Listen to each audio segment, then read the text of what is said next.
go live, and I'm not even 100% ready here. Anyway, I want to do a quick live today because I couldn't do one this week. What did I have going on? Um, I actually had some stuff going on that couldn't come yesterday, and I can't remember what it was. Anyway, tomorrow's the kickoff. All the employees are coming back. Let me know, guys, if you can't hear me. I know past couple of times I've been having technical difficulties. What's new? What is new with technical difficulties with me, right? Well, let me see if I can fix this. There we go. How's that? Sunday live. We have our kickoff tomorrow. What else? All the employees are coming back. Correction. My FERT tech just sent me a text a few hours ago this morning that he's not coming back. So this was our FERT tech that we kind of kept throughout the year. I think he was working for us a year and a half, last year and a half, with the expectation that he was going to fertilize again once our non-compete ended. And I don't know, apparently he got a new job today. It's all good. When he was here, he was totally helping out in the shop. So I don't feel like, I carried him through. I feel like he pulled his own weight, and now he found something else. Good for him. You know what I mean? So I need to find a FERT tech.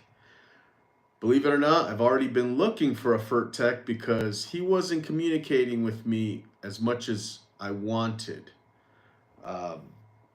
He would, for the most part, answer my questions when I would text him, but he wouldn't answer my ops manager or the general manager.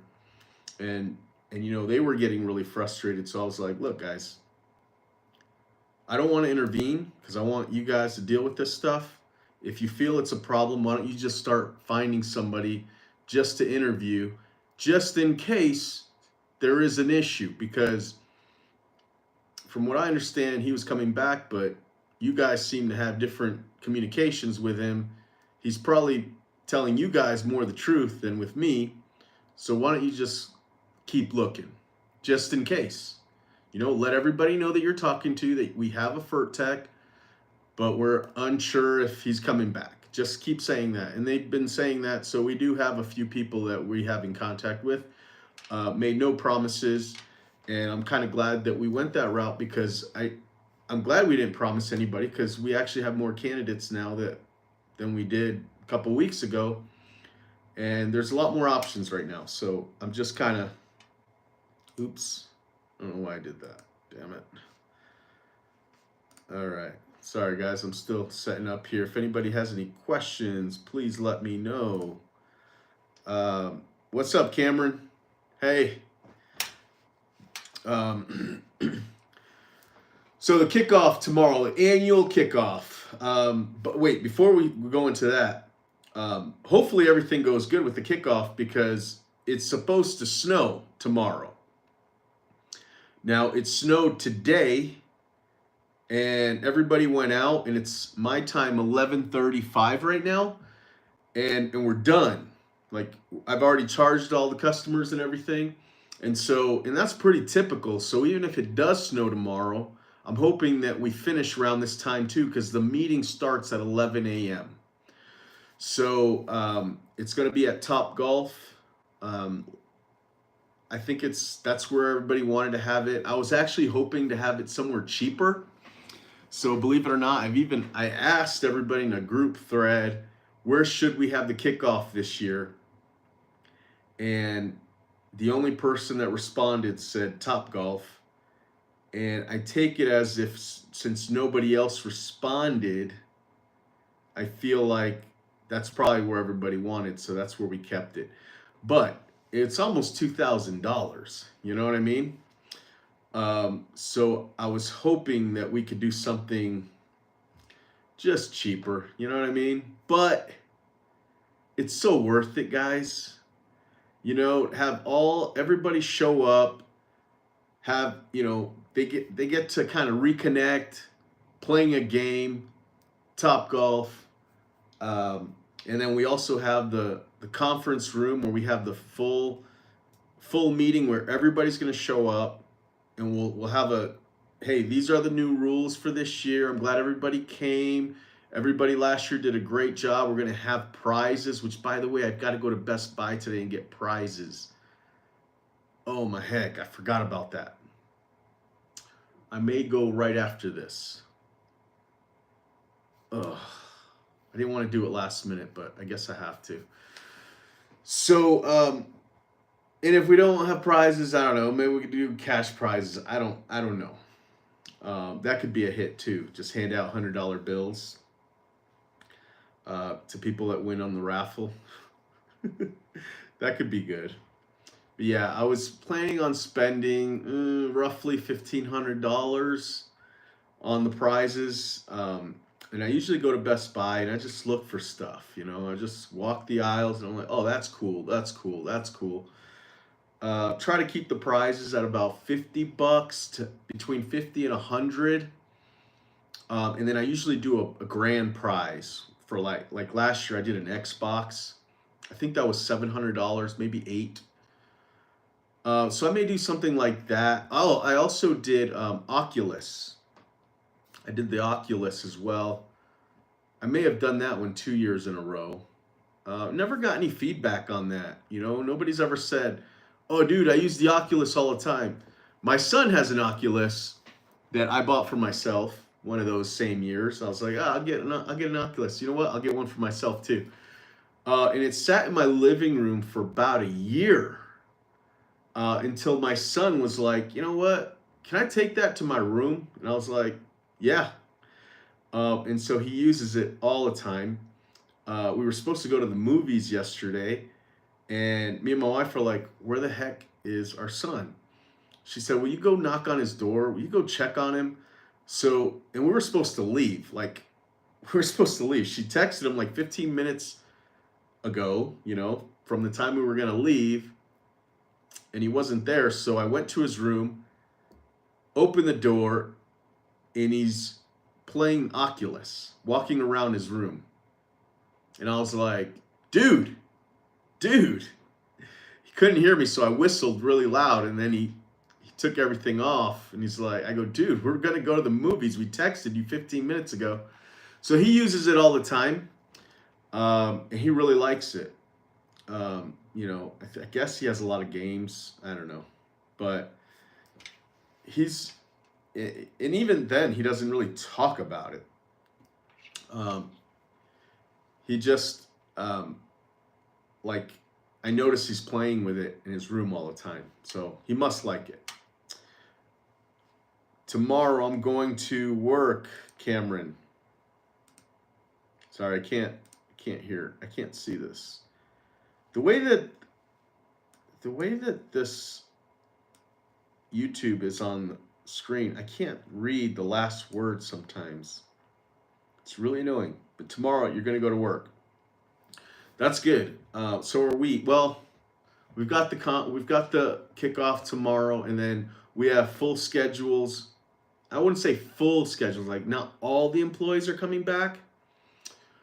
We're going to pick and choose which employees are going to start working. Am I going to dance? What do you mean, dude?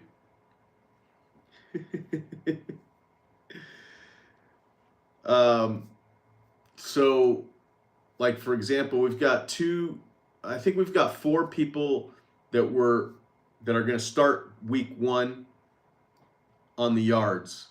I think the same, and then 2 more week 2, and then slowly we're going to start bringing them in. Whereas in the past, we just brought everybody in, gave everybody work, even if they had a few days. This year, we're changing it up a little bit. We want to make sure that our man-hour rates are being hit. We're going to be intentional about it. No more of this, hey, we've got all these great workers, just bring them in and just do whatever. No, it's like we're going to be hawking that man-hour rate with Hawkeyes. That's the the goal I left for the managers, I'm like, dude, we have to do this the right way. No more just kind of because we have so much work and so much revenue, let's just do it all. No, let's let the high performers get the most bulk of the work. So that's what we're doing this year. We're going to track man-hour rates. We've always tracked man-hour rates. We've always done that.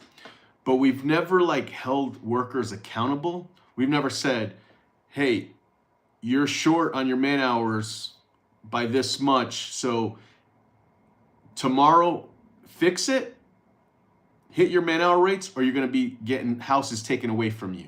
We're going to start doing that now. Hey, your quality is bad. Make sure I don't get this call again, or else we're going to take houses away from you and give them to the high performers. Like my meeting tomorrow is going to be, I'm going to try and let everybody, I'm going to try to be clear that I want people that want to make money to work here. A lot of money. Not just the job, show up. No, I want high performers to make a lot of money because the high performers will make a lot of money. Therefore, they'll make the company a lot of money. So I want as many high performers as possible. That was one of the takeaways from the Tommy Mello visit that I did this winter. He said, you have to get rid of low performers. You just have to. It's not about, being a business mindset or anything. It's rewarding the good workers with more work so they can make more money. Your company's going to make more money. He did a test and he told everybody, not a test, it's data. He looked at data and basically, I can't even remember how he said it, but basically he took the number of revenue, therefore the profit that the high performers made, compare it to the low performers, and basically you're losing money if you're just letting the low performers work. But the more work that the high performers do, they actually know how to upsell. They actually know how to retain customers. It's like this whole big thing. So you got to reward the high performers. Cameron, do you like Troy Built, Cub Cadet, or Craftsman? To be honest, I don't really use any of those. I use Craftsman tools, like a toolbox and sockets and stuff like that. The only Cub Cadet I've ever had was a spreader that I bought, and it was like one of the last ones they've ever made. And it was amazing. It was a great spreader. It's actually pretty cheap if you really think about it. But again, I mean, man, I bought that thing so long ago. So anyway, that was the only time I ever bought Cub Cadet. They gave me a credit card, a Cub Cadet credit card for $10,000, and I never used it other than I paid off that sprayer back. And when I paid the sprayer up back, I never used that credit card, and I ended up closing my account because I never used it. So over the years I've seen Cub Cadet stuff. So I guess I would lean more towards that because they do sell Cub Cadet at my commercial dealer that I go to. But I think some of the stuff are commercial quality, but I just don't. I'm not a fan, But if I had to pick one, I'd probably say Cub Cadet has more commercial grade stuff. Do you like Snapper Pros, Button, Bobcat, Wright, zero turn mowers?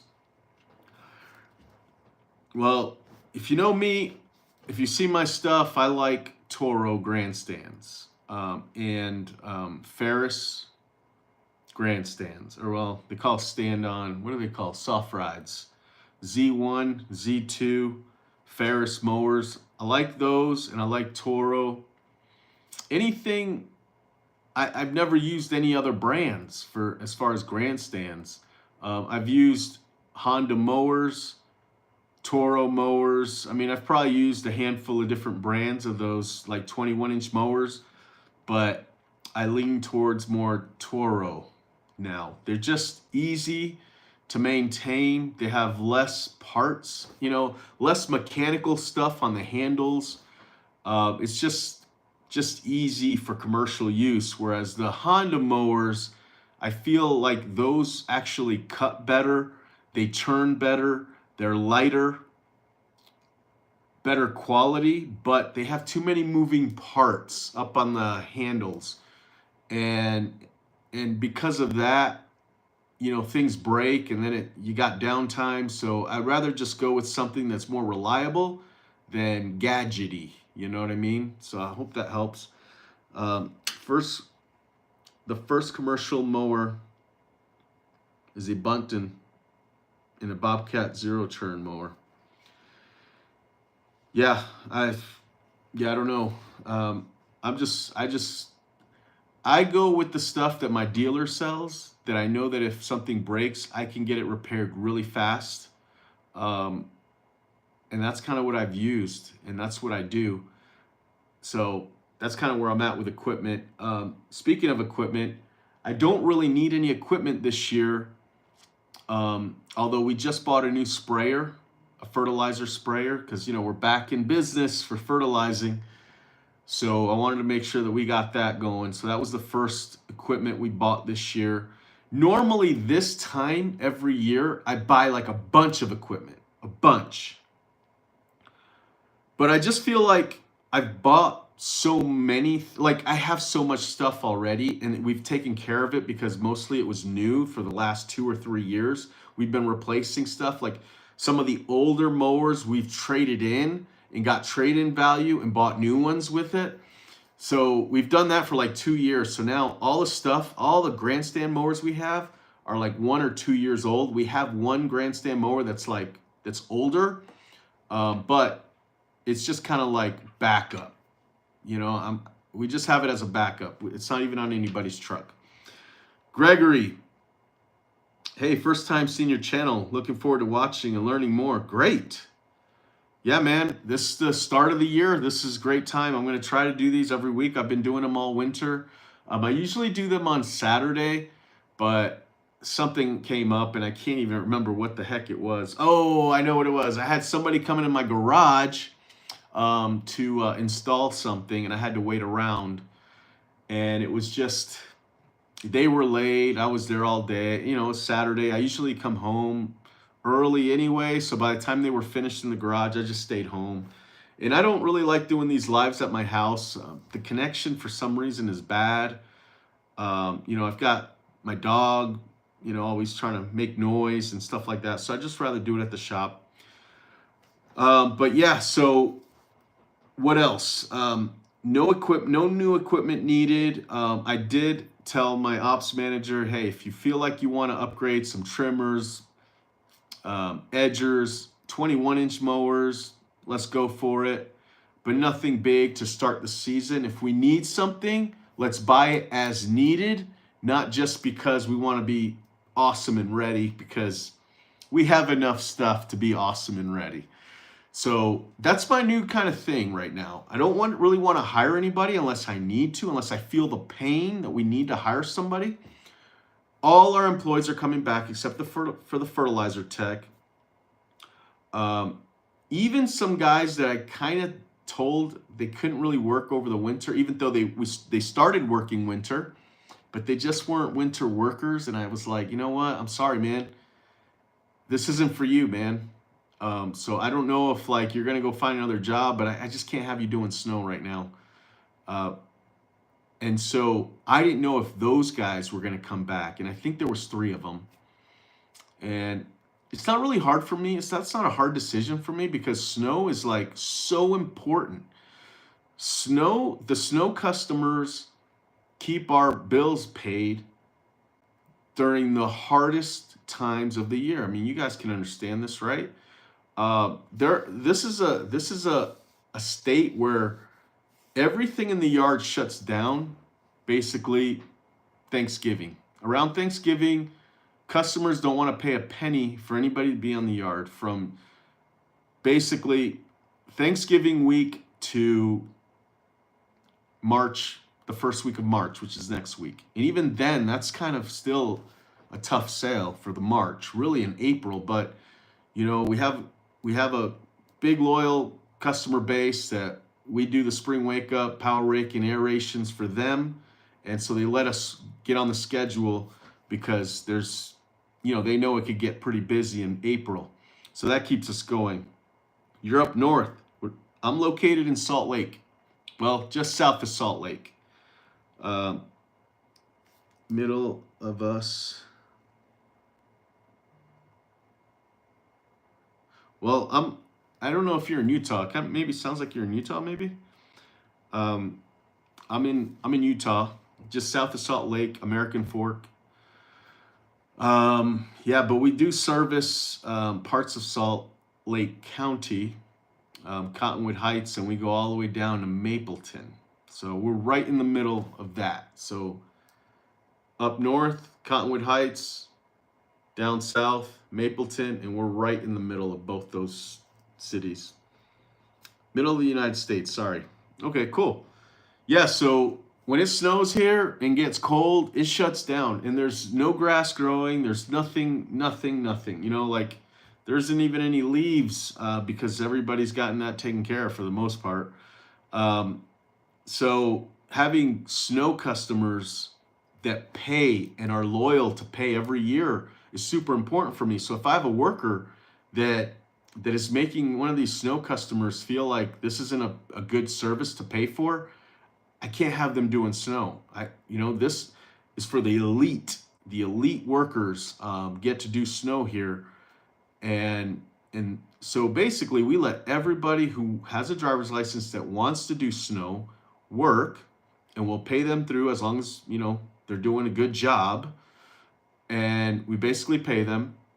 Those that don't have a driver's license or just aren't cut out for snow, we kind of have to lay them off for the winter. So technically, I feel confident that I could say we're a full year company where we employ people all year long if they work here. But there is this tryout phase in winter where if you don't have a driver's license, you can't work here. That's just the way it is because our snow workers are one-man crews. And if you're not good at snow, which people, they don't know if they're good at snow until they start doing it. And if you're not good at it, I'm sorry, I'm going to spot it and I'm going to talk to you about it. And if it's not going to work out, it's really fast. But the way I kind of go about it is I don't say, hey man, you're totally fired. I say, look, dude, I don't know if you're going to quit now that I've got to let you go for the winter, but if you want to come back for the spring, you can, because you're an awesome gardener, sprinkler tech, mow guy, whatever, but I just can't have you doing snow. And I understand if you get mad at me right now and you're going to quit and you're going to go find another job. I get it. That's the risk I'm willing to take. Unfortunately, I hope that doesn't happen, but I don't have anything for you. It's not like in the snow, it's not like I could have them come in and do other things. Like it's either snow or go. You know what I mean? It's like one or the other. Let's see. I was asking to see if your lawn type and routine is the same. I'm not sure what that means. Hold on. Asking to see if your lawn type. Yeah, I'm not sure what that means, Greg. We have Kentucky bluegrass, which is really thick, lush, cold season grass. So it does really well in the spring and late fall. Winter, not swinger. Okay. I was asking to see if your lawn type and winter routine is the same. I don't know. That's kind of, I don't understand that question either. Sorry, bro.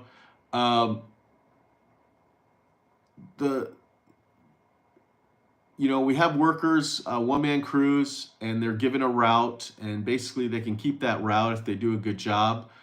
And sometimes we give people more houses. We have two different snow divisions, the residential and the commercial. I try to keep the main workers doing the commercial accounts.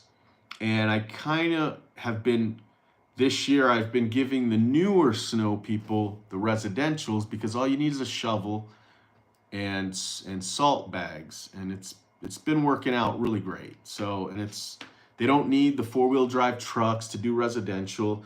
I mean, there are some cities that do require that, you know, but for the most part, 90% of our service area can all be done with regular cars without even 4-wheel drive. They just drive their own little Camrys to the houses, and it's all good. So that's something I've been recently kind of letting people do recently because it's been working out great. Cameron. And after that, I had Snapper, Pro Ferris, Hustler, Fast Track, and more mowers I bought years ago. Nice, yeah. To me, they all do the same thing. Like, I don't really have a preference on brand other than my dealer needs to get to it fast. I don't want to hear that they don't have parts. I don't want to take a mower to them and they go, we don't ever do anything with this mower. I'm buying equipment that they work on so they can fix it really fast or give me the parts I need really fast and give me deals, right? So if they're basically a Toro dealer, they're gonna have good deals on Toros. So that's kind of where I go.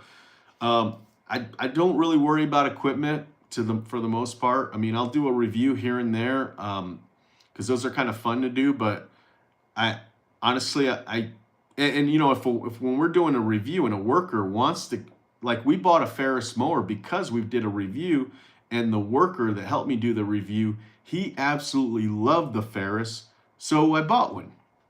But yeah, I don't really make those decisions. I let the workers make the decision. If I had a worker come in here and say, hey, I only want to use,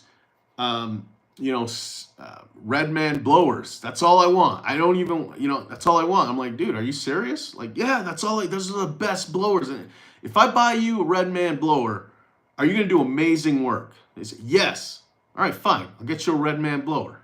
That's kind of how I am. I don't go, no, you got to use this. Like, if somebody really knows how to use a certain equipment and that's what they want, I'll probably buy it for them. I have one mow guy who wanted a Stihl Edger. So it's kind of weird. We have all uniform trucks and equipment, and there's one of them, he's got Stihl Edger. It has a straight blade, right? The pole is straight all the way, whereas the Shindao was churn, and he doesn't like that. And he's one of my best guys, and I'm like, dude, all right, fine. I'll buy you a Shindao Edger, So that's kind of how I do it. Cameron, I do residential properties and commercial properties. Nice, me too. The first mower I purchased, oh, sorry, I skipped your last question there. Gregory, I'm sorry, brother. I'm typing as if I'm speaking to your face-to-face. I will keep my statements, questions to one topic. It's all good, man. I actually like there's a lot of questions and all over the place. I kind of like that. Cameron, I missed my button mower, and my button mower mowed very nice, and it cut really great. Well, that's good, yeah. One of the best mowers I had was, it might have been a Toro, but it was the one you walk behind. So it was a mid-size walk behind mower. It cut really good. I just had issues with the handles, and when I would put them on the back of the truck or trailer, the emergency brake didn't really work. It's like you had to strap it. Like that, I hated that. So because of that, I ended up getting rid of it. That was one mower that, if I remember right, it was like $7,000. I actually had a customer pay for it. They wanted me to do this big giant property, and I was like, look, man, I want to do it. Is there any way that if I bought, this was my early days, guys. I did whatever it took, guys. You got to do whatever it takes. You never know what people are going to say until you ask them, I said, I want to do this property. If I had you, I called him up one day.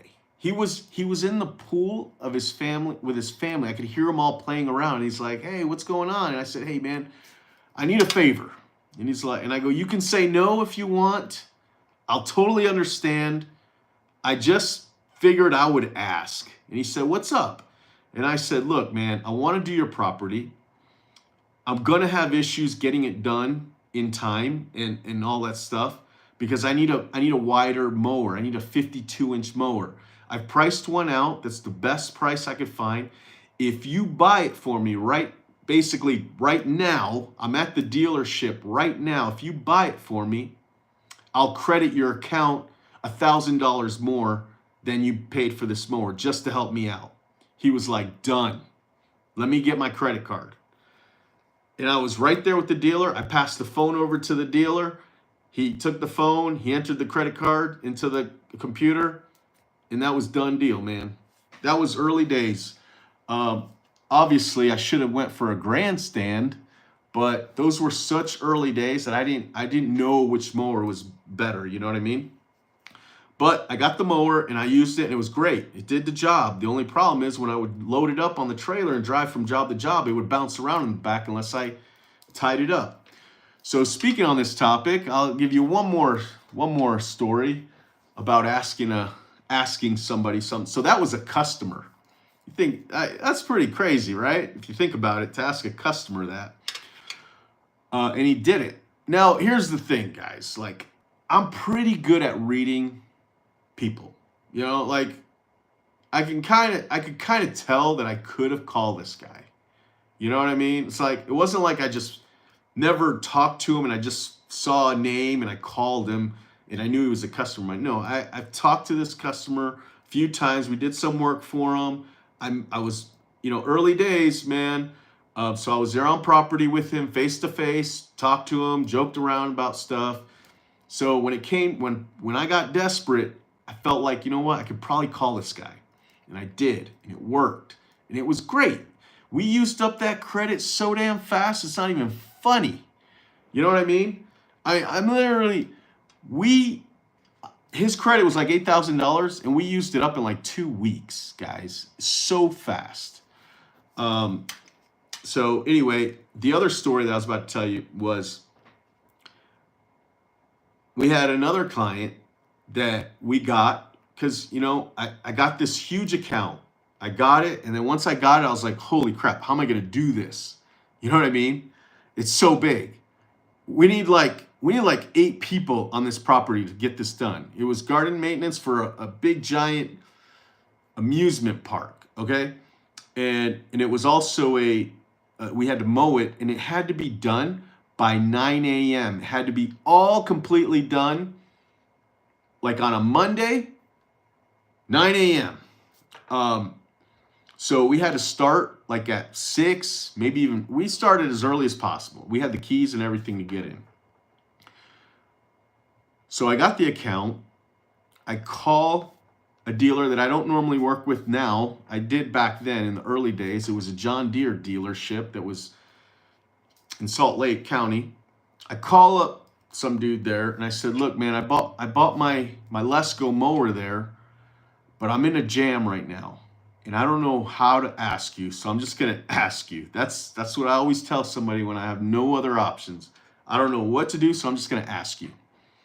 I need 6 Honda mowers, 21-inch mowers, and I have no money right now, but I will pay you back. You know what he said to me? How fast can you get here? That's what he said to me. I said, I'll be there first thing in the morning. Done. We'll have it all ready for you. We'll make sure they all have oil and they'll all start and it'll all be great. I said, awesome. So I went, picked up the 6 mowers, and then I handed them off to my workers that were going to do that new account, and we got it done. And everybody had their section, and I said, like, dude, you guys have 2 hours to get your sections done. Let's do this thing. And we started that with like 8 people, but by the time we got better and faster, we also started getting grandstands later on in that year. I think we went down to 4 people, and again, all done. And I think we were taking an hour to get it done. It was just a crazy, but again, I asked the dealer, dude, I'm desperate. I need some help. This is what I need. Like, be clear what you need, not this, I don't know, I need help. I don't know what to do. No, I need 6 21-inch mowers and I don't have any money. What can we do so I can get this? They'll probably, nowadays they'll probably like fill out an application and try and get you credit, that kind of stuff, but if you have to do it, you got to do it. So I don't know what, they didn't sign any, I didn't have any account with them. I just paid them. Every month until I paid it off. And then like 2 years went by and I went back there and I said, hey, I need I forgot what I needed, but I would like another mower or something like that. And the new general manager was like, well, here, you fill out an application. I go, well, no, I got one. I came in and so took care of me. And they said, he said, yeah, he's been doing that a lot and he doesn't work here anymore because of that. So, I just, maybe at the time I got lucky, but I paid my stuff back. So, all right, let's see here. Cameron, I've also used Exmark, Metro, Pistol Grip, walk behind mowers, Skag, walk behind mowers, Lesco, walk behind mowers, and Bobcat. Dude, I used to have a Lesco and I loved it. My early videos, I had one on, I would have my Lesco. It was a 48-inch Lesco with the gears on the bottom that you would change. Dude, I love that mower. That was a badass mower, man. That one cut good too. Cameron, I still have my old mowers in my shed at my work office. Nice. Yeah, I don't have any of my old mowers. Yeah, I don't have any of my old mowers. It would be nice to still have my first one, That'd be cool. And I'm just trying to wonder if I do have it somewhere. I don't know. I got to look into that. But I don't have equipment anymore. But yeah. Let's see here. I used to run Shindawa string trimmers and blowers. Gregory, does your business bag clippings in the spring and fall? I deal with cool season grasses as well. The only way I can make the yard look good is bagging and hauling them away. Yes. Yeah, I leave it up to the mow guys. Sorry, my hair is kind of all over the place right now. I leave it to the mow guys. But yeah, if they have to bag it, they'll bag it. We have the custom beds with plenty of room for grass. That they can dump grass in their trucks and it doesn't get in the way of their mowers. We call that reset. So there are times where like we'll notice a guy take kind of a long time on a property or even the whole day and we'll say, what's going on, man? He'll say, yeah, I reset most of my properties today. Oh, okay, that makes sense. Basically, that means they'll bag some yards, all yards, or 1 yard to get it to where it's like looking really clean and good, and then they'll start mulching again until they feel like they need to bag it again. So that usually be like once a month, sometimes longer. It depends on the customer, the grass. But we are changing something this year, and we're already dealing with customers that are kind of asking questions because they need more clarification. They're not very happy. Not all of them. Some of them are like, okay, I get it. But we are not going to go every 2 weeks in the springtime and the fall. We're only going to allow it like July and August, I think, just 2 months, where if you want to go every 2 weeks, we're going to allow it. We do charge more. We charge 25% more than the weekly price for doing that.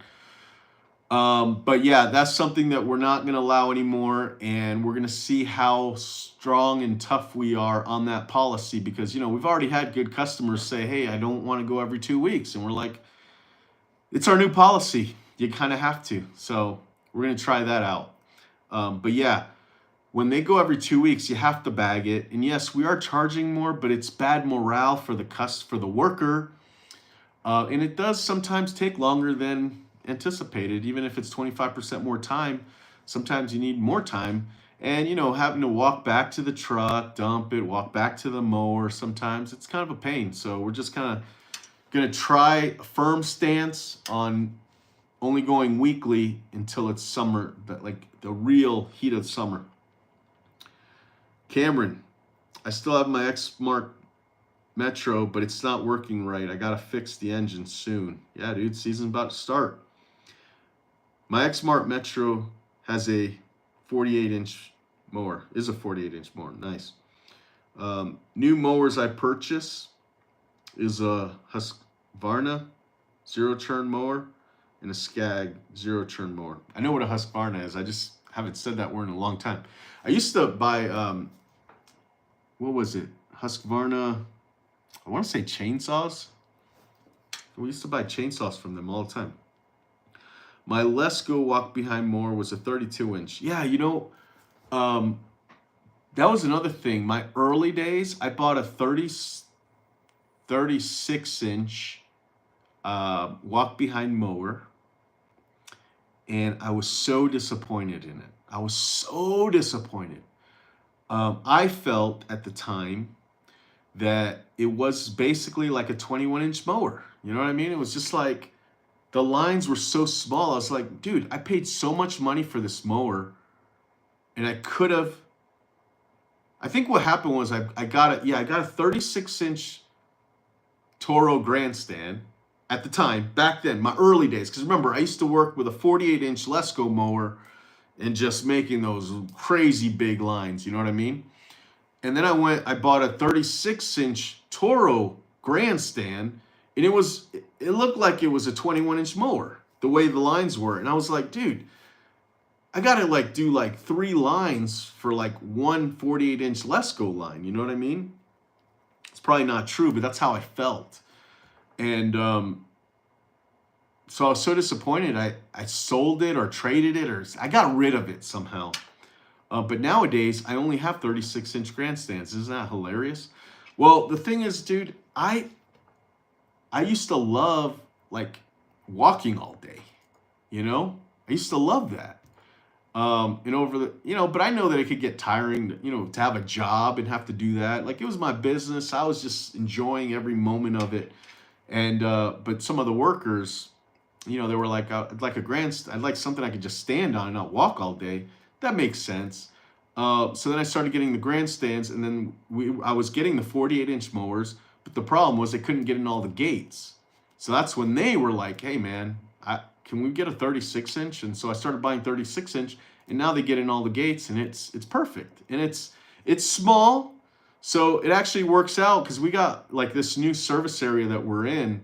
A lot of the houses are small, so those grandstands, they don't, you know, it doesn't look like too overkill for those properties, even though it's a grandstand. So even customers are like, oh, it's all good. So that's kind of an interesting thing. Is your demographic of customers small yards, half acres, medium? It's definitely not an acre or larger than that. I think the biggest properties I probably have a 20,000 square foot property, maybe 3 of those if you really look at it that way.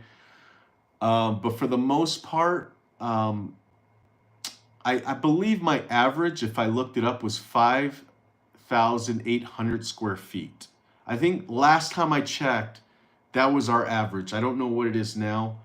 But to me, I don't know, for some people that might be big yards. For me, that's pretty typical. You know, we do have properties as little as like 2,000 square feet. So it's just a mix. What I've noticed is there are certain areas, like routes, that one mow guy might have, and his route might have like an average of 7,200 square feet. And this is one worker out of the 6 or 7 that are out mowing lawns. We noticed that there's certain areas in the town that have those big properties, and the houses are right next to each other. Well, not right next to each other, but in a nice dense area. And that person might have an average of 7,200 square feet. So if I remember right, we have a worker, and his average on a certain day, not every day, just some like one day, is 7,200 square feet. So that one's pretty big. His revenue is pretty big too, because those are bigger houses. And he takes a little longer than everybody else, but he still hits his man-hour rate. So that's kind of why we noticed it. We were wondering, this is such a good worker, how come he's taking so long? And then we looked into it, and it's because his average square foot was 7,200 feet on that certain day. And so we're like, oh, that makes sense. It was actually a friend of mine. I was like, dude, this is a good worker. What do I do? Like, I don't understand why he's not going fast anymore. Maybe he's getting burnt out. And they're like, well, check his square footage. And I did. And I was like, holy crap. That's why he's like double the size of everybody else's. It's kind of funny how like little simple things like that you don't notice until somebody points it out. You know what I mean? There's just so much going on all the time that sometimes you need that, reminder of that kind of, that. Hey, why don't you check the square footage of all your workers? That is one of the things we're going to start doing.